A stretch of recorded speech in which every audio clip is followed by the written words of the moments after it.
છેલ્લા 35 વર્ષથી civil hospital દ્વારા ગણપતિ બાપાની બેસાડવામાં આવે છે.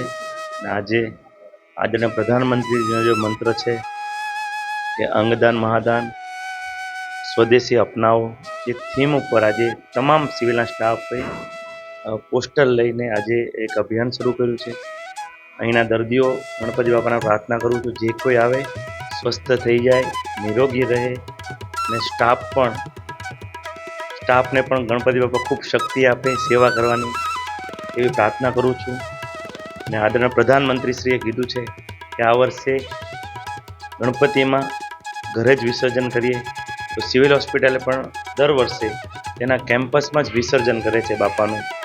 તેના હિસાબે હું તમામ સિવિલના હોસ્પિટલ અને તમામ સ્ટાફને અભિનંદન આપું છું અને ગણપતિ બાપાને પ્રાર્થના કરું છું સમગ્ર સુરતવાસીઓને સુખ, શાંતિ અને સમૃદ્ધિ આપે, એ જ પ્રાર્થના.